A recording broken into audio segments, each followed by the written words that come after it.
Welcome to Finding the Heart of Balance. Welcome, welcome. I'm Renee, a practitioner of shamanic arts, and I would like to just start by welcoming in a little sacred space by lighting a candle. Anything that you'd like to call forth? I think we light this candle for this sacred space that we are about to create and explore in. All that which is for the highest, greatest good. This whole podcast has really come out of this exploration between you and I. And I consider myself the artist whisperer, where I explore the balance between arts and business. Right now, especially being in winter and looking at all the dead trees, I'm feeling like I really need to sit with kind of the discomfort of, I don't know. So I'm really curious to explore that with you today. Yeah, it's such a powerful time. And at the time of this recording, it's just the first part of February, basically, is what we're in. So we've just passed that new moon. The season of embolic just was here. The Groundhog's Day, right? There's all this like new moon energy, all the new birthing. It's that space of, for me, the new moon is also kind of like, it's the darkest moon. Shadow, the quietness, the stillness is present. Just like winter, we're about to merge into the spring. And winter is often a time for quiet. It's when the trees' energy goes inward, and the leaves have already fallen off the trees, that the trees look dead, but they are definitely not dead. But that's just how it comes across. And I'd love for you to share a little bit with what's been present for you, because that feels like it has so much value. Well, something I've been really called to this month, I've been calling it a family detox, which is limiting what I'm allowing into my sacred space. And the thing about my parents, and I had to tell them, please don't take this personally, that it really is about me and my patterns. And the challenge with parents is that they've known me my entire life. So they know those patterns and they come to expect those patterns. And so while I am in a transition time, a time of pause, it is difficult to answer questions, and they have a lot of questions that are coming out of concern, when I don't know because of the transition. And I just am really being called to sit in, kind of this pause, this transition without judgment, to not judge how long it takes, to not judge what is going to come out of it, to just allow myself to explore it. So I want to hear where you're at right now. You mentioned also a transition.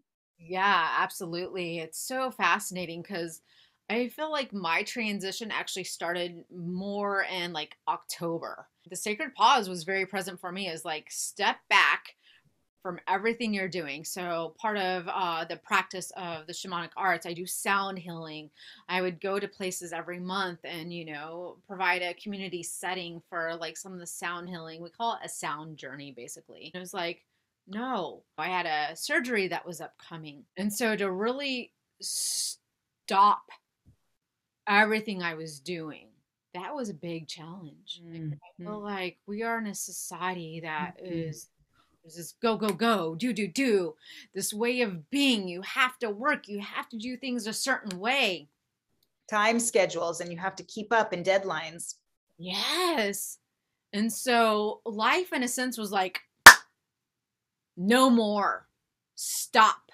Like, if you don't listen, I'm going to make you stop. It's like when we get sick, we have guidance of, man, I'm exhausted, but we keep on going anyway. Mm-hmm. That's when that out of balance arises and it shows up in a physical manner. So for me, this was life's way of like, look, no matter what you're doing, you're going to have to go through this surgery because you need to receive some sort of wisdom out of that. And I didn't know it at the time, but so that all took place. And I figure, okay, November came and I feel that, all right, my body's healed. I'm good. But my inner knowing was like, no, it's not time to reemerge. You're to stay in. So that was big. All right, spirit, what am I going to do? How's the money going to come in? How am I supposed to pay for these hospital bills? All this stuff, right? Questions. Yes. And the guidance that came through was, how can it? What would you love? So to honor the guidance of, no, don't go out there and do that. It was more like, instead of me going to people, How can you bring people to you and serve in a way that allows you to be relaxed, right? And so as these trees and these animals go into hibernation mode, right? It's like, all right, that stillness, that being, that exploring, what does my heart really want? What is my soul calling forth? And sometimes we need that stillness, that presence with ourselves to explore that. And so where I am now, like in that presence, I feel like there's inspiration that was coming through as well.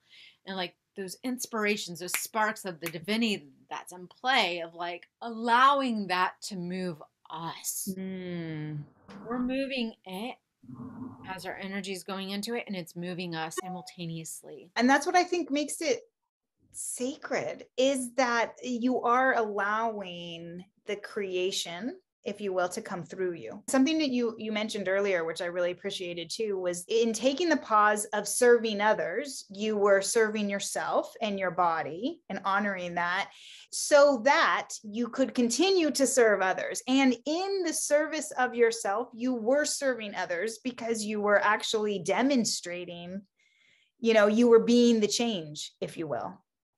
Yes. And as we do that, as we give ourselves permission to maybe explore those things that we haven't explored before, or meet what's showing up with curiosity, as we gain those new awarenesses within ourselves, we're giving others permission to do the same. So it's like happening on a collective level in certain ways.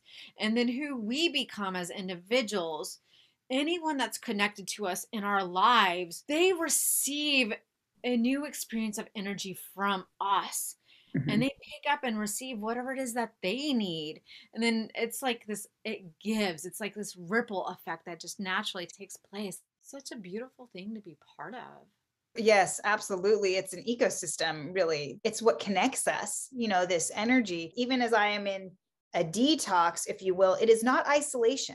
It's allowing other people to detox from me as well, and allowing this space for it to happen, and being okay with not knowing what it is that's happening. Yeah, that's a big part of this creation, because in that space of not knowing, that's where the magic happens. That's where things are birthed from. If you think about it, when we're conceived, there's a spark that takes place, right? And yet inside the womb, we're being nurtured in this space, in this darkness. There's so much happening, all the multiplying of the cells, and then the heartbeat, and everything shares heartbeat, from the earth to us, to a tiny little baby rabbit, it's tapping in and tuning into that cycle of life and the connectedness. I feel like in some ways our balance too is that you tend to see the birth and the creation, where I often see the death.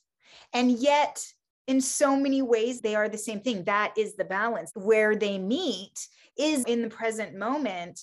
I'm inspired by a book I'm reading called Hospicing Modernity, but it is a time of hospice. In this transition, in this pause, I feel like I'm nurturing the death, if you will, of like the trees, for instance, even though, as you pointed out, it's not a death, it's just it's going inward, but it is, metaphorically speaking, in this transition, it is equally a death as it is a creation and moving forward. And I think that cycle is what's so beautiful, and we miss it when we are zooming forward.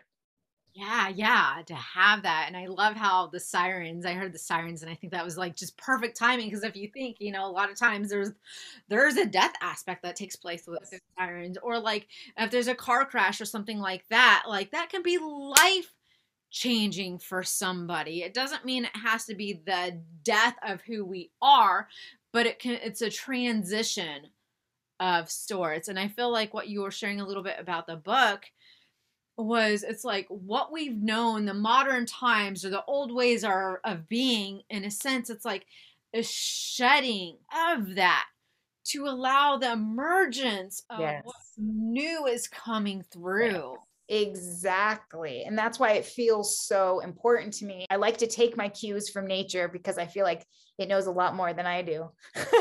So, maybe this is a good time to go into hibernation incubation. In terms of Joseph Campbell's hero's journey, Christopher Vogler, who compares the hero's journey to film, stories in film, calls this stage the approach of the inner cave, right? So it's right before the big ordeal, right? Which a lot of people are familiar with. That is where you go into the cave and fight your ego or your shadow side. It's where you really confront it. So it's the stage right before where you're really in preparation mode. But the other part of the hero's journey, which is really important, is that it never ends. It is cyclical. And we've talked about it being a spiral more than anything. The more I've studied the hero's journey, the more I've started to recognize the different stages in different parts of my life. I call this stage the take a breath stage. It is the sacred pause, which, by the way, you were the first person I heard use that term.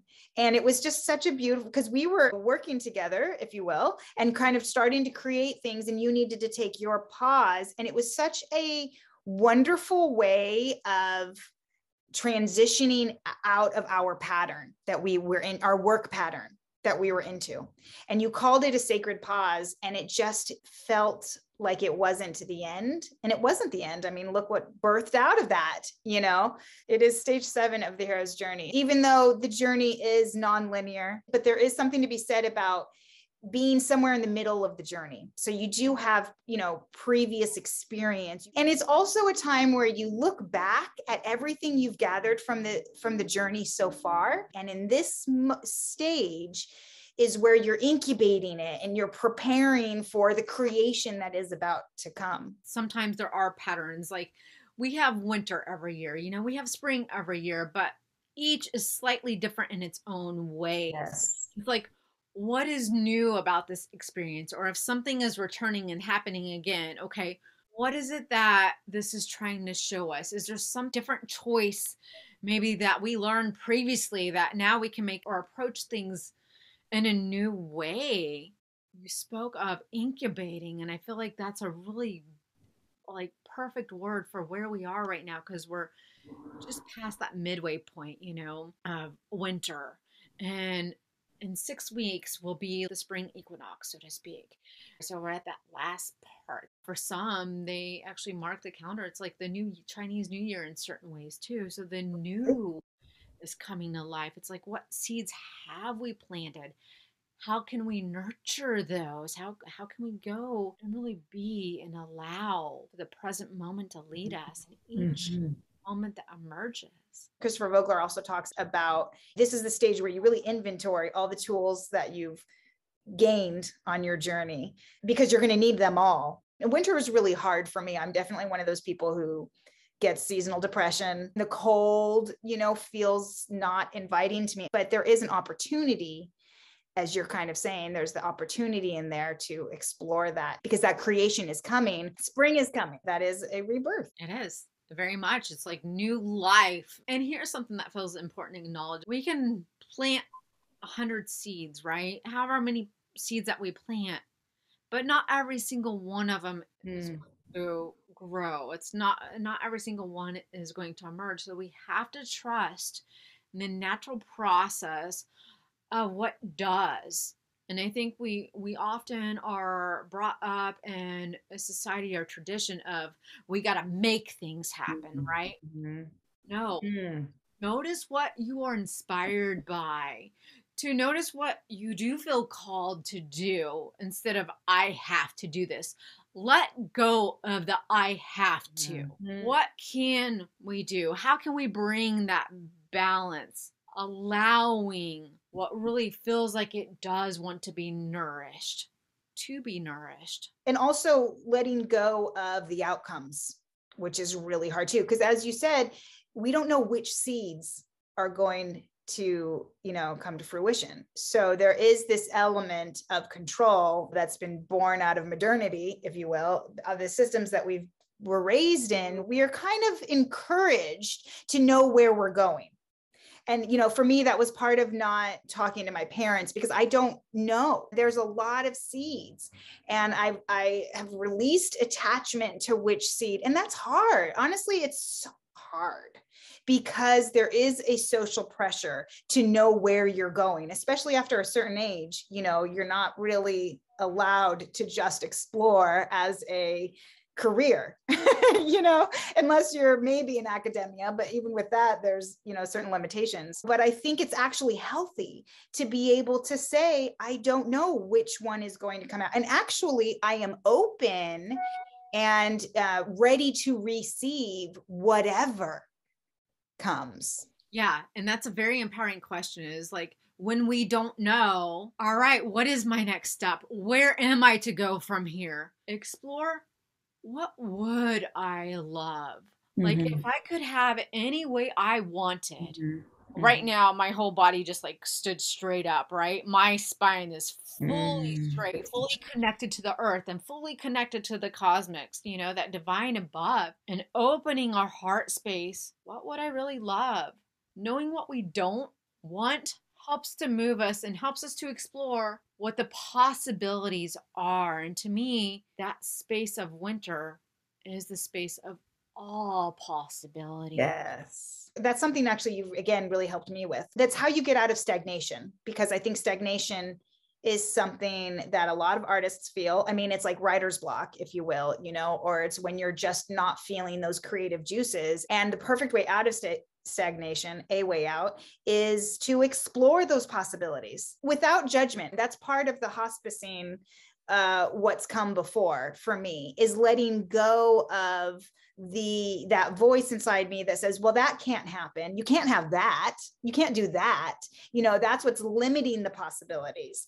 But instead, really opening up and allowing in any possibility. And when you are connected, as you say, when you're in alignment, there are infinite possibilities. And for me, the way to get there is to really drop into presence and to stay present, because right now, even if it is just in exploration, I really can be anywhere. And the more you cultivate that in every moment going forward, that's how I think that pole energy works. Because it is a vibration. When you can get into that vibration yourself, you're going to attract that vibration, and the universe will hear that, And so, yeah, in some ways, I think this, sacred pause transition time is about cultivating the vibration of where you're going, more so than the specifics of where you're going. Well said, sister. Well said. Those who are tuning in, thank you for your presence. It's no accident that you're here tuning into us right now. No matter where you are in timeline, it might be years from now. Maybe it's, right now, it's the present moment that this is released into the world. What is it that really wants to be shared through you, Emileena? I think right now, the message that's coming through me is to embrace the I don't know, not push it away, not hide it. Don't hide it under a bush. Let it out. It's okay to say, I don't know. That's so empowering for me, especially living in New York City for almost 20 years. The dreaded question for so many of me and my artist friends is like, well, what project are you working on? What's next for you? What's after this? And it's like, well, can't this be enough for this moment right here? And the answer is, I don't know, period. And that's okay. That's okay. And sometimes it means educating the people around you, but right now I feel good celebrating this sacred pause and this moment of transition. And I'm so grateful to be able to do that with you. And so I'd also like to hear what messages you feel like in culmination is coming through you. Thank you for honoring that within yourself, to be the change, that part. So I'd say that the greatest message that wants to be shared through me, that no matter where you are within your journey, you are in the perfect place, perfect time. That sometimes there's, what can be judged as a shadow or not good. That's actually the catalyst for us to move into the light, to move into what needs to be. So I celebrate each of us, no matter where we are within the journey, the hero's journey, within the seasons of life, the spiral, all of that. Gain wisdom. What is here? What have you learned from the past? And what more is life offering you as we move forward, as we emerge into the spring, who we are becoming, allowing the fullest expressions of our being, be received, to be seen, be explored. Namaste. These are great explorations that I encourage our viewers to go out and explore for themselves. There's always #another way. So please share in your comments what your response is to that. Thank you so much, Amy, for your sacred words. You can reach me through my website, www.showgoesonproductions.com. I just had a rebrand. That part's clear. You can also join my Facebook group, Arts Meets Biz. If you feel called to connect with me, communityasmedicine.com. A lot of the shamanic work that I share will be announced there or be there. And I would just love to hear what you loved about this. If there's something that spoke to you, what came up for you, anything. Thank you. Thank you so much, all. Appreciate it. We'll see you next time. Love. Bye, everyone.